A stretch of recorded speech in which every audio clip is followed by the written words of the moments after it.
nilang gisaulog sa College Center ang labing una nilang inter-BPO competition. Nahimok kining mabulukon human ang mga trabahante sa call centers nagpakita sa ilang talento sa pagkanta.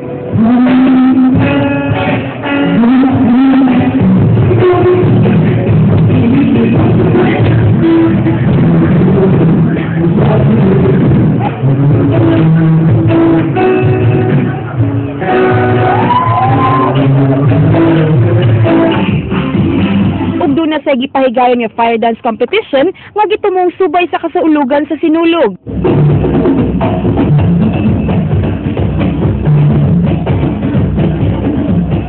With the unexpected crowd tonight, definitely there will be a fire and swing soon.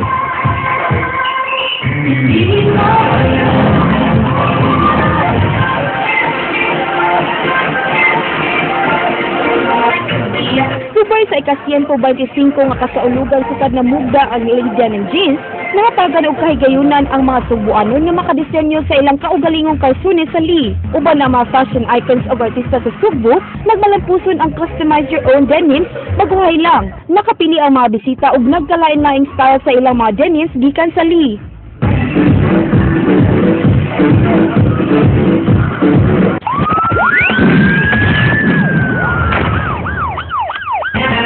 Military ni angkon nga kuwang ang ilang kapasidad sa disaster response. Bot nila nga mandugangan pa ang ilang mga kahimanan alang niini. Andrea Patenia, Suginlimi.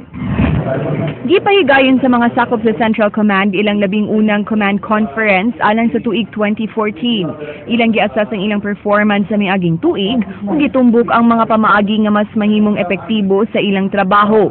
Nakita nilang panginahanglan mao ang dugang nga training sa humanitarian assistance and disaster response.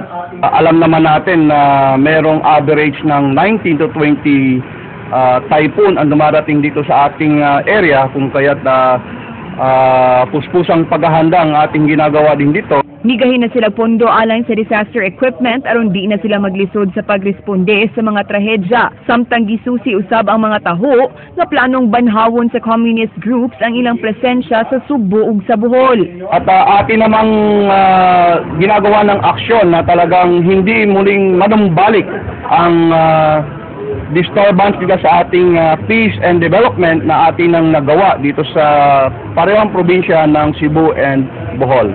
Apil sa ilang panagtigom ang Philippine National Police.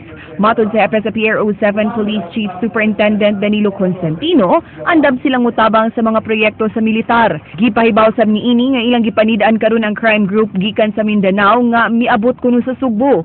Giingong nagtuo ang maong grupo nga luagan sa kapulisan ng ilang seguridad karon nga nahuman na ang sinulog. Apan, bisan og downgrade na sila gikan sa full alert ngadto sa heightened alert karong Enero 25, bantayan gihapon nila ang mga daotang elemento.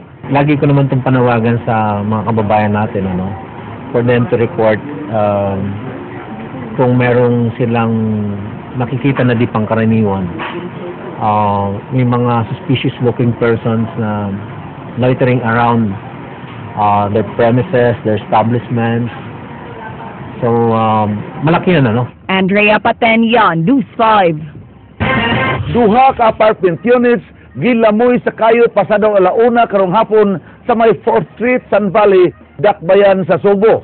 Ang apartment gipanag-iyan ni Diana Castro mo'y hingpit kunaog daw human ang electric fan ini gikatahong kalit gami buto. Gawa sa apartment ni Castro, partially burned sa ang apartment nga gipanag-iya sa usa ka abogado. Matod sa fire investigator nga faulty electrical wiring ang usa sa ilang gisubay nga hinungdan. Gibana-bana niini nga mukabat sa 100,000 pesos ang danyo sa sunog. Iya ka electric fan dito sa ilang master's bedroom nga biyaan niya. Din mo lang pagsakan niya, yan lang ko natanawan nga muna nagkayo na kuno. So ay nilagtabang and then Gipaning kamutan sa mga lokal nga opisyal sa Barangay Taas, Balamban nga hingpit ang mawagtang ang paghitak sa pagpamaligya og illegal nga drugas sa ilang lugar. Diin ang namaligya giingong police officer ug ang mga parokyan niini mga police trainees rasab. Jinky Baguio, Suginlimi. Dugay ng problema sa barangay Gaas sa lungsod sa Balamban ang drogas nga kaniadto, gikalambigitan pa sa pipila ka mga police trainees. Apan karon, gipaybaw sa mga lokal nga opisyal sa Gaas nga hinay-hinay na nilang nalimpyo ang barangay gikan sa mga drug pushers tungod sa hugot nila nga anti-drug campaign. Inilang bag-o gali, murag na ay napunitan akong suwat nga murag ipaskinan ko nga dili ko papalabihon sa kong katungdanan kay di ko no ko kasumpo sa illegal. Pero hinoon nakailan ako sa mga tao nga naggamit anong mga siyabo ni ara dinhi mga kaliyot ra sa akong uban. Giklaro ni Kapitan William Henel nga karon wa nay namaligya og droga sa palibot sa training center sa pulis. Kinihuman iyang gipatawag ang mga nalambigit nga drug personalities din apil nga mitumaw sa listahan mao ngan sa usa ka police officer. Gipasalig sa kapitan nga kun dili man hingpit nga mawagtang ang problema sa droga, ang importante nga mimenos kini. Plano na mo sa council nga ipatawag mo pareho sa una nga nahitabo nga amo ang ipatawag tanan katong mga na kwan involved kay dili gyud mi una na nga unya lag madakpan ug unsa diha na anay nang hitabo kun dili ang among gibuhat karon kwan kining sa wala pa gyud mo katap og maayo amo na silang ipatawag nya amo siya Jinky Bargio, News 5. The Syrian national nga gituohang terorista nakuhaan og mga armas ug drug paraphernalia sa dakbayan sa Danao. Ryan Sorote, Suginlimi. Tulo ka mga rifle grenades, Black Widow, KJ-9, Nubain ampoules of syringes ang nakuha sa 46 anyos nga Brazilian national nga si Delcor Tabayose. Nasikap si Tabayose, human gireport sa mga residente sa Barangay Dungguan sa dakbayan sa Danao kagahapon. Giangkon sa dinakpan nga iya ang Nubain o Black Widow apan di kuno iya ang mga rifle grenades. Niadtong Agosto sa maging tuig pa na-expire ang passport sa dinakpan nga nagdegosyo buy and sell sa mga second-hand nga yate gikan sa Japan. Gingon nga wa kini maka-renew sa iyang passport kay nahutdan og kwarta human naghumon sa ilegal na drogas. Gipasusi karon sa kapulisan ang background ni Tabayose sa Interpol o Bureau of Immigration. Posible kunong usa ka terorista o sakop sa usa ka organisadong grupo na dunay kalambigitan sa ginaling drogas ang dinakpan. We're also checking kanang iyang connections nila, especially the living partner because maybe she has something to do with this.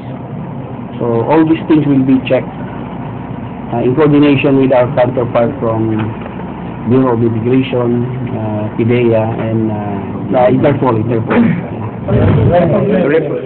Dili ginama sa dakbayan sa Danao ang rifle grenades nga nakuha sa suspect. Girekomendar ni Giliamag nga pahugtan ang seguridad sa mga pantalan sa dakbayan sa Danao ug lungsod sa Liloan nga may sagad nga agian sa mga langyaw. Wala man tayo nakita nga inana naghimo ng mga inana na rifle grenades, because that is military armaments, so we will check how come kanang mga rifle grenades na adto sa ilang mga kamot. Ryan Sorote, News 5. Gipangita karon ang usa ka pulis nga gipasangin lang nangulata og 16 anyos nga batan-ong lalaki sa dakbayan sa Talisay. Andrea Patenya, Suginlimi. Puyog ang iyang amahan, midangot dinhi sa Public Information Office sa Talisay City Hall ang 16 anyos nga batang lalaki nga giingong gikulata og usa ka pulis. Iyang gisugilon ang pait nga kasinatian niadtong Sabado, Enero 18. Matod sa batanong kargador nga mihunong ang ilang truck de karga sa may sitio Miramar, Barangay Poblacion, ug matod pa, aksidente niyang naigo sa gipanglabay niyang bato ang usa ka lalaking naka-uniforme og pulis nga nagmotorsiklo. Gihapa ko niyag basing umanto gipanawag ko niya gituok din sumbag. Base sa mga pamahayag sa mga nakakita nga ang maong pulis nagpuyo sa usa ka subdivision sa Barangay Dumlug ug na-assign sa Talisay Police Station.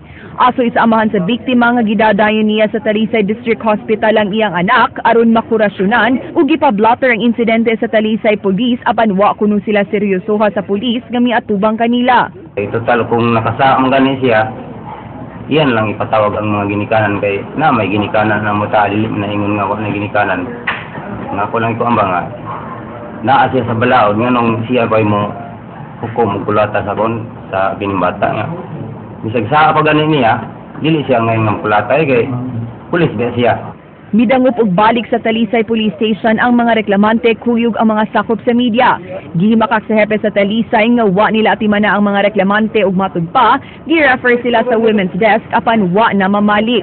Sa diyang gisusi kung kinsa sa mga sakop sa Talisay Police Station ang nagpuyo sa nahisgutang subdivision, migawas ang nga niining si Edwin Camponares. Apan matud sa batan-on nga di kini mao ang nangulata kaniya. Matud di Camponares nga daghan siyag mga silingan nga mga pulis sa maong subdivision apan di sakop sa Talisay Police Station.